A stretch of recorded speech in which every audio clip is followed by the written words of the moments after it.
بسم اللہ الرحمن الرحیم۔ السلام علیکم۔ ہمارے یوٹیوب چینل افسانے سنو پر آپ کو خوش آمدید۔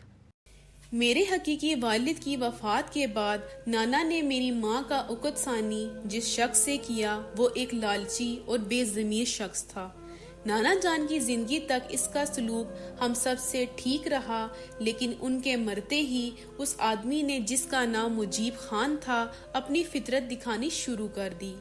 مجیب ابا کی اپنی کوئی اولاد نہ تھی، لہٰذا اسے میری ماں کے پہلے شوہر کے بچوں کو پالنا پڑا۔ میرے حقیقی والد ذاتی مکان اور کچھ اراضی چھوڑ گئے تھے، ہمارا خرچہ اسی جائیداد سے نکل آتا تھا، پھر بھی مجیب ابا کو ہم خار کی مانند پھٹکتے تھے۔ ہم 3 بہن بھائی تھے۔ جب حقیقی والد کی وفات ہوئی میں 2 برس کی اور دونوں بھائی مجھ سے کچھ بڑے تھے۔ میرے حقیقی والد کی زرعی اراضی کی پیداوار پر ابا کا گزارا تھا، تبھی وہ کوئی کام نہ کرتے تھے۔ کچھ دن ادھر تو کبھی ادھر ہلکا پھلکا کام ڈھونڈ لیتے اور تھوڑے عرصے بعد کام چھوڑ کر گھر بیٹھ جاتے تھے۔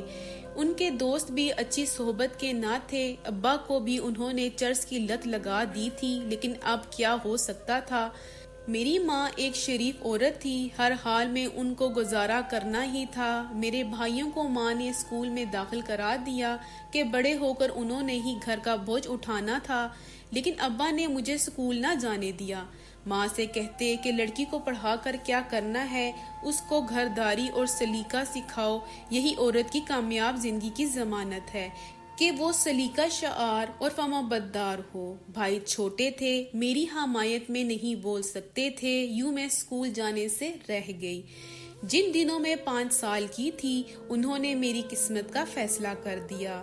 عید میں 2 دن تھے، والد صاحب نے امی سے کہا، بخت بی بی، میں اپنے دوست کے پاس کسی کام سے جا رہا ہوں، کلثوم کے لیے عید کے کپڑے اور چوڑیاں لینی ہیں تو اسے تیار کر دو، میں اس کے لیے شہر سے ریڈی میڈ کپڑے اور نئی جوتی چوڑیاں لیتا آؤں گا اور بچی سیر بھی کر لے گی۔ ماں مجھ سے بہت پیار کرتی تھیں، سوچا کہ عید کی شاپنگ سے میری بچی خوش ہو جائے گی، سیر بھی کر لے گی۔ انہوں نے مجھے نہلایا اور صاف ستھرے کپڑے پہنا کر تیار کر دیا۔ والد صاحب میری انگلی پکڑ کر گھر سے چل دیے۔ میں جو بخت بی بی کی بیٹی بے بخت ہونے کو باپ کے ساتھ آنکھوں میں سیر سپاٹے کا خواب سجا کر گھر سے نکل آئی تھی، شہر جانے کی بجائے ابا ایک بیل گاڑی میں بیٹھ کر اگلے گاؤں آ گئے۔ یہ بیل گاڑی ہرے چنوں سے بھری ہوئی تھی اور گاؤں جا رہی تھی۔ تمام راستہ میں ہرے چنے کھاتی گئی، مسافرت کا پتہ بھی نہ چلا اور ہم گاؤں آ گئے۔ ابا نے دوست سے ملنے کا تو بہانہ کیا تھا، اصل میں وہ میرے بدلے اپنی شادی طے کر آیا تھا۔ اس کو نوعمر لڑکی سے شادی کا شوق تھا، جبکہ امی اس سے 5 برس بڑی اور 3 بچوں کی ماں تھیں۔ ہوا یہ تھا کہ انہی دنوں ابا نے ایک شخص کی لڑکی کو دیکھا، وہ اس کے دل کو بھا گئی۔ یہ والد کا پرانا واقف کار تھا۔ میرے باپ نے اس سے کہا کہ تو مجھے اپنی لڑکی کا رشتہ دے دے، بدلے میں تیرے بیٹے کو اپنی بیٹی کا رشتہ دے دوں گا۔ چنانچہ مجھے میرا باپ اس کے گاؤں لے گیا، وہاں اس نے اپنا نکاح اس شخص کی بیٹی سے پڑھوایا اور میرا نکاح اپنے نئے سالے سے کرا دیا۔ سب کے سامنے یہ فیصلہ کیا گیا کہ میری رخصتی بالغ ہونے پر کر دی جائے گی۔ میرے والد نے جس لڑکی سے نکاح کیا اس کی رخصتی بھی چند ماہ بعد ہونا قرار پائی تھی۔ اس وقت میں اتنی کم سن تھی کہ مجھے علم نہ تھا کہ میری قسمت کا فیصلہ کر دیا گیا ہے، بلکہ میں تو وہاں موجود لوگوں کی گود میں بیٹھ رہی تھی۔ گھر واپس آنے سے پہلے محلے والوں میں سے کسی نے یہ خبر میری ماں کو دے دی۔ ان کو یقین نہ آیا، مگر جب والد نے گھر پہنچ کر اس خبر کی تصدیق کر دی تو وہ ہکا بکا رہ گئیں۔ وہ تو ان پر اعتماد کرتی تھیں اور سمجھتی تھیں کہ میرا خاوند ہمیشہ میرا رہے گا، وہ تو کسی اور کا ہو چکا تھا۔ اس کی پیاری بیٹی کے بدلے میں اس کو سوکن مل رہی تھی۔ اس پر میری ماں بہت روئی۔ بیٹی، والد سے پوچھا کہ میرا قصور تو بتاؤ، اگر میری سوتن لانی تھی تو میری ہی بیٹی کے بدلے میں کیوں لائے ہو؟ یہ باتیں میرے سمجھدار ہونے پر میری والدہ نے مجھے بتائیں۔ جب میں گھر پہنچی تو خوشی سے ماں کی گود میں چلی گئی۔ جس ہستی نے چند گھنٹوں پہلے مجھے خوشی خوشی تیار کیا تھا وہ اب مجھے لپٹا کر رو رہی تھی۔ دن رات کا رونا اب میری ماں کا مقدر بن گیا تھا۔ 6 ماہ گزرنے کے بعد میرا باپ اپنی منکوہا کو رخصت کروا کر لے آیا۔ وہ دل کی بری نہیں تھی، لڑکی سی تھی۔ وہ خود اس شادی سے خوش نہ تھی، بدلے کی رسم کی بھیت چڑھ گئی تھی۔ اس نے اپنے غم کی پناہ میری ماں کی ہستی میں تلاش کی، ہاتھ جوڑ کر امی کو منا لیا کہ مجھ سے ناراض مت ہو، میں تو خود مجبور تھی، مجھے تو زبردستی اس کے پلے باندھا گیا ہے۔ 2 سال تک تو وہ میری ماں کے ساتھ رہی۔ بچے کی پیدائش پر وہ نوزائیدہ سمیت دنیا سے چل بسی۔ سوتن کی موت پر بھی میری ماں نے بہت آنسو بہائے، کیونکہ وہ ایک نیک دل لڑکی تھی اور میری ماں کو بہت سکھ پہنچاتی تھی۔ سارے گھر کا کام کرتی، امی کے کپڑے دھوتی، ان کے پیر تک دباتی تھی۔ سچ کہوں کہ ایسی نیک دل لڑکی میں نے کبھی نہ دیکھی تھی۔ جب میں سمجھدار ہو گئی تو سہیلیوں کے منہ سے اپنے خاوند کا نام سنا اور اپنے اندیکھے جیون ساتھی کی پرستش کرنے لگی۔ میری سہیلیاں مجھے اس کے نام سے چھیڑتی تو میں آسمان کی وسعتوں میں پہنچ جاتی۔ ماں نے میرا جہیز بنانا شروع کر دیا تھا۔ میں 16 برس کی ہو گئی تو سسرال والوں نے رخصتی کا مطالبہ کر دیا۔ باپ نے ٹال مٹول سے کام لیا۔ کئی سال تک سسرال والے تقاضا کرتے رہے اور ابا انکار کرتے رہے۔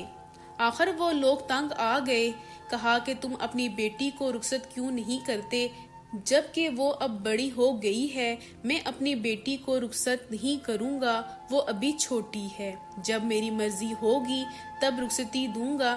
تم لوگوں کو جلدی ہے تو طلاق دے دو۔ وہ بولے طلاق کی بات کیوں کرتے ہو جبکہ رشتہ بدلے کا تھا اور ہم نے اپنی بیٹی وعدے کے مطابق رخصت کر کے تمہارے حوالے کر دی تھی۔ اب وہ میرے پاس تو نہیں ہے نا، اس کی عمر اتنی ہی تھی، موت حیات تو اللہ کے ہاتھ میں ہے، ہم نے تو زندہ رخصت کر کے دے دی تھی۔ اب اگر انتقال کر گئی ہے تو اس کا مطلب یہ نہیں کہ تم اپنی بیٹی کی رخصتی نہ دو۔ مگر ابا کے دل میں فطور آ چکا تھا، وہ اپنے وعدے سے منحرف ہو گئے۔ بولے کہ میں نے طلاق لینی ہے اور میں اس کے لیے عدالت تک جاؤں گا، تم سے جو ہو سکتا ہے کر لو۔ گاؤں کے لوگوں نے بھی سمجھایا کہ وہ شریف لوگ ہیں، تم بیٹی کا نکاح کر چکے ہو، اپنے وعدے سے مت پھرو۔ مگر والد نے موقف اختیار کیا کہ جب میری لڑکی 4-5 برس کی تھی تب نکاح ہوا تھا، حالانکہ اس عمر میں لڑکی کا نکاح نہیں ہوتا۔ اس کے بدلے والی جو میری گھر والی تھی وہ بھی مر گئی ہے، میرے پاس تو کچھ نہ رہا۔ اب اسی وجہ سے میں عدالت جاؤں گا۔ بہرحال ابا عدالت سے مجھے طلاق دلوانے میں کامیاب ہو گیا۔ کچھ عرصہ بعد وہی کیا جو وہ چاہتا تھا۔ میرے بھائی عبدل کے نکاح کے بدلے کسی اور گھرانے میں بدلے کی رسم دہرائی گئی اور میری بھابھی کے بھائی سے میرا نکاح کر دیا گیا۔ بھائی کی دلہن رخصت ہو کر گھر آ گئی، مگر اس دفعہ بھی میرے والد نے میری رخصتی نہ کی بلکہ سسرال والوں سے 1 سال کی مہلت مانگ لی۔ بھابھی کا بھائی جس سے میرا عقد ثانی ہوا تھا، کسی لڑکی کے عشق میں گرفتار تھا۔ اس نے مجھ سے صرف اس لیے نکاح کیا تھا کہ اس کی بہن کی شادی وٹے سٹے کے بغیر نہیں ہو سکتی تھی۔ ابا کو جب اس بات کا امر ہوا کہ وہ مجھ سے شادی نہیں کرنا چاہتا تھا تو اس کو بڑی خوشی ہوئی۔ اس نے ماں سے کہا، یہ اچھا ہوا، اب میں اس لڑکے سے کہتا ہوں کہ حق مہر کی آدھی رقم دے دو، ہم تم سے خلا لے لیتے ہیں، اس طرح تم اپنی پسند کی شادی کر لینا اور ہم اس رقم سے اپنی بیٹی کی کسی اور جگہ شادی کر دیں گے۔ جب میرے چچا نے یہ سنا تو کہا، مجیب شرم کرو، بیٹی بکاؤ چیز نہیں ہوتی، تم لڑکے سے کیا بات کرنے چلے ہو، اس کے بزرگوں سے بات کرو جن کی مرضی سے رشتہ ہوا تھا۔ کیا دوبارہ خلا کے لیے بیٹی کو عدالت لے جاؤ گے؟ جو بات کرنی ہے کچہری میں جانے کی بجائے زبانی کلامی کر لو یا برادری کو ہمراہ لے لو۔ لیکن ابا کے دل میں تو لالچ نے گھر کر لیا تھا، انہوں نے کسی کی نہ مانی۔ اور ان لوگوں سے جان بوجھ کر پھڈا کر کے طلاق کا مطالبہ کر دیا۔ میری ماں رونے لگی کہ اب میری بیٹی کو دوبارہ طلاق مت دلواؤ بلکہ خوشی خوشی رخصتی دے دو۔ اس پر ابا نے جوتا اٹھا کر میری ماں کو مارا تو وہ بیچاری سسک کر چپ ہو گئی۔ ابا ایک بار پھر مجھے عدالت لے گیا، کچہری اور تحصیل کے چکر لگنے لگے۔ مجھے کہا عدالت میں یہ کہنا اور یہ کہنا، اور میں یہ دعا کرتی کہ خدا کرے یہ باتیں مجھے منو عین یاد رہ جائیں، ورنہ وہ گھر آ کر میری کھال ادھیڑ ڈالیں گے۔ سال بھر کچہری کے چکر لگتے رہے۔ جس سے نکاح ہوا تھا اس نے عدالت میں بیان دیا کہ میں کسی سے عشق نہیں کرتا، کلثوم میری منکوحہ ہے اور میں اس کے ساتھ زندگی بسر کرنا چاہتا ہوں، لیکن میرا باپ ڈرا ڈرا کر وہی بیان دلواتا تھا جو وہ چاہتا تھا۔ بالآخر اس بار بھی مجھ کو خلا دلوانے میں کامیاب رہا۔ وہ میرے تیسرے نکاح کی تیاریاں کرنے لگا تو ماں نے کہا، کلثوم تو خود سے کہہ دے کہ اب میں نکاح نہیں کروں گی، بس بہت ہو گیا ہے۔ میں نے ابا سے جرأت کر کے کہہ دیا۔ وہ بولا، بس بیٹی یہ آخری دفعہ ہے، تیرے دوسرے بھائی کا گھر بھی تو بسانا ہے، یہاں وٹے سٹے کے بغیر لڑکے کی شادی نہیں ہو سکتی، تیرے بدلے تیرے چھوٹے بھائی کا گھر بس جائے گا، میں اسی لیے ایسا کر رہا ہوں، ورنہ مجھے اور کیا لالچ ہے۔ ابا کے تیور دیکھ میں پھوپھی کے گھر چلی گئی اور ان کو تمام احوال بتا کر کہا کہ عمر بھر کنواری رہ لوں گی، مگر یہ بار بار نکاح والا کھیل اب نہیں کر سکتی۔ وہ بیچاری سوچ میں پڑ گئی کہ کیا کرے۔ 2 دن بھی نہ گزرے تھے، میرا باپ پھوپھی کے گھر چند لوگوں کے ہمراہ آ گیا، 7 گاؤں کا مولوی بھی تھا۔ یہ سب میرا نکاح پڑھانے آئے تھے، کسی کو میرے رونے دھونے کی پرواہ نہ تھی۔ انہوں نے زبردستی میرے نکاح نامے پر انگوٹھے لگوائے اور چلے گئے۔ ابا نے پھوپھی کو دھمکایا کہ نکاح ہو گیا ہے، میں اس کا دماغ درست کر لوں تو آپ ہی مان جائے گی، کچھ دن ٹھہر کر میں اس کی رخصتی کر دوں گا۔ خدا کی کرنی نکاح کے تیسرے روز میری ماں فوت ہو گئی۔ میری سگی پھوپھی ہمارے گھر آئیں اور چند روز میرے ساتھ رہیں۔ انہوں نے میرے بھائیوں سے کہا کہ تمہارا باپ بے غیرتی پر اتر آیا ہے، تمہارے گھر آباد ہیں، مگر اس کا اپنا گھر خالی ہو گیا ہے، اب یہ تیسری شادی ضرور کرے گا، لہٰذا تم کلثوم بی بی کو جلد از جلد رخصت کرنے کی کرو، ورنہ یہ پھر اس کو طلاق دلوا کر اس کے ذریعے اپنی شادی کا سامان کرے گا۔ یہ بات 16 آنے صحیح تھی، سو بھائیوں نے میری نگرانی شروع کر دی۔ انہوں نے بھی میرے تنسیخ نکاح کے مقدموں کی وجہ سے کافی خواری اٹھائی تھی۔ بڑے بھائی کے سسرال والے ابھی تک ناراض تھے، یہ تو بھابھی نے ہمت کی اور اپنا گھر نہ ٹوٹنے دیا، ورنہ ابا تو اس کی بھی طلاق کروانے پر تلے ہوئے تھے۔ دونوں بھائیوں نے صلح کی کہ اگر ابا اس بار بھی کلثوم بی بی کی رخصتی پر جلد راضی نہ ہوئے تو ہم اس کو مکان کے ایک کمرے میں بند کر کے تالا لگا دیں گے اور اپنی بہن کی رخصتی کر دیں گے۔ میرے سسرال والے جلد رخصتی کا مطالبہ کر رہے تھے، ادھر دونوں بھائی بھی ابا پر دباؤ ڈال رہے تھے۔ ابا ہر بات کے جواب میں کہتا، تم لوگوں کو اتنی کیا جلدی پڑی ہے، بیٹی کی شادی دھوم دھام سے کروں گا، اچھا جہیز دوں گا، ذرا تیاری تو کر لینے دو، سوچنے سمجھنے کا موقع تو دو۔ بھائی بولے، ابا اب تم کیا سوچو گے، کلثوم کے نکاح کرنے سے پہلے سوچنا تھا، مگر ابا نے دل میں کچھ اور ٹھانی ہوئی تھی۔ ادھر بھائیوں نے اپنے طور پر میری رخصتی کی تیاریاں شروع کر دیں اور کہا کہ دیکھتے ہیں اب ہمیں کون روکتا ہے۔ ابا کی نیت میں فطور تھا، اس نے سوچا لڑکے بڑے ہو گئے ہیں، اب یہ میری چلنے نہیں دیں گے۔ بس ایک روز اس نے میری پھوپھی کو تیار کیا، کلثوم بی بی کو شہر لیے جا رہا ہوں تاکہ تم میری بیٹی کے جہیز کے جوڑے خریدنے میں مدد کر سکو۔ پھوپھی ان کی باتوں میں آ گئی کہ چلو اب کسی طور اپنے گھر کی ہوگی۔ بھائیوں کو ان پر اعتبار تھا، سو منع نہ کیا اور میں پھوپھی کے ساتھ ان کے گھر چلی گئی۔ وہاں ابا پہلے سے موجود تھا، وہ ہمیں لے کر بازار آیا اور وہاں پھوپھی کو ایک واقف کے گھر بٹھا دیا اور کہا کہ تم ٹانگ سے لنگڑی ہو، بازار میں رش ہے، وہاں کہاں چل سکتی ہو، میں کلثوم کو اپنے دوست کی بیوی کے ساتھ لے جاتا ہوں، یہ اپنی پسند کے جوڑے خرید لے گی۔ پھوپھی بیچاری ہامتی کامتی رہ گئی اور ابا مجھے بازار لے آیا۔ چند جوڑے دلوائے، پھر اس عورت کو جس کو وہ دوست کی بیوی کہہ رہا تھا گھر بھیج دیا کہ پھوپھی کو کہنا کہ وہ گھر چلی جائے، ہمیں خریداری میں دیر لگے گی، میں کلثوم کو لے کر ان کے گھر آ جاؤں گا۔ بازار میں ایک سفید رنگ کی ویگن تیار کھڑی تھی، ابا نے مجھے اس میں بٹھایا، خود آگے کہیں جا کر اتر گیا اور میں اس میں بیٹھی رہ گئی۔ میں سمجھی وہ پانی پینے اترا ہے، حسرت سے باپ کو ڈھونڈتی رہ گئی۔ دراصل اس نے ان لوگوں سے 8 لاکھ روپے کھڑے کیے اور رقم جیب میں ڈال کر چلا گیا۔ پھوپھی جب گاؤں پہنچی تو رو پیٹ رہی تھی۔ ابا نے اس کو سمجھا دیا تھا کہ کہنا کہ کلثوم میرے گھر آئی اور تھوڑی دیر بعد ہی باہر چلی گئی اور وہ کسی کے ساتھ بھاگ گئی ہے، ہر ایک سے یہی کہنا ورنہ تیری جان نکال دوں گا۔ پھوپھی ابا کے ڈر سے ہر ایک سے یہی کہتی تھی کہ وہ کسی کے ساتھ بھاگ گئی ہے۔ بھائی اس بات پر یقین نہیں کرتے تھے، مگر وہ کلہاڑی مارتے تو کس کو مارتے۔ پھوپھی بیچاری بوڑھی اور ابا گھر پر تھا ہی نہیں، نہ جانے کدھر غائب تھا۔ ادھر سسرال والوں کو بھی کچھ کہنا تھا۔ اس بار طلاق کا کیس آسان نہ تھا۔ وہ ان سے کہتے ابا کسی کام سے پشاور گئے تھے، آ جائیں تو بات کرتے ہیں۔ وہ خون کے گھونٹ پی کر خاموش ہو بیٹھے۔ ابا کراچی چلا گیا، وہاں ایک 16 سالہ بنگالن چھوکری کو خرید کر اس سے نکاح کر لیا اور کراچی میں رہنے لگا۔ ان دنوں کراچی میں بنگالی لڑکیوں کی خرید و فروخت کا کاروبار زوروں پر تھا، جن کو ان کے دلال بنگال سے اسمگل کر کے بردہ فروشی کرتے تھے۔ ویگن والے مجھے کوئٹہ لے آئے۔ یہاں پہاڑی علاقے کے آدمی نے مجھ سے نکاح کر لیا۔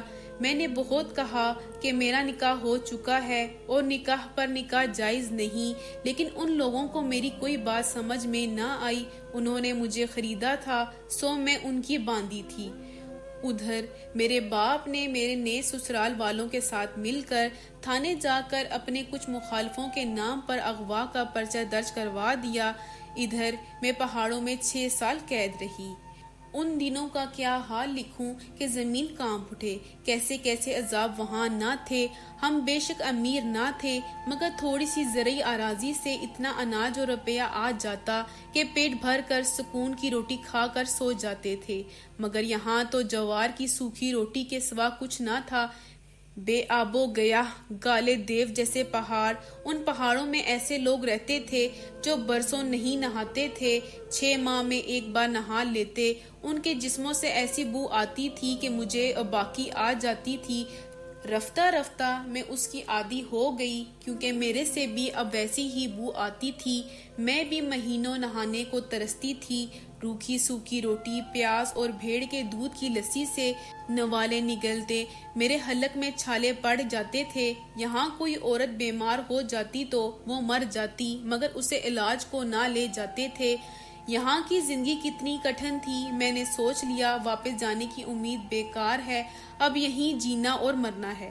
ابا کو بددعائیں دیتی تھی، جس نے بڑھاپے میں نئی دلہن کا ارمان پورا کرنے کے لیے مجھے بیچ دیا تھا۔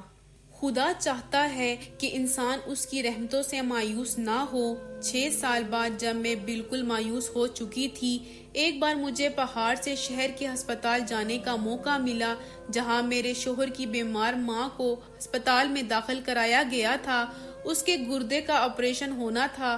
اتفاق سے مجھے نرس سے اکیلے میں بات کرنے کا موقع مل گیا۔ میں نے اس سے منت کی کہ تم کسی طرح اس پتے پر میرے بھائیوں کو اطلاع کر دو، آ کر مجھے یہاں سے لے جائیں۔ وہ رحم دل لڑکی تھی، اس نے گھر جا کر اپنے باپ کو بتایا۔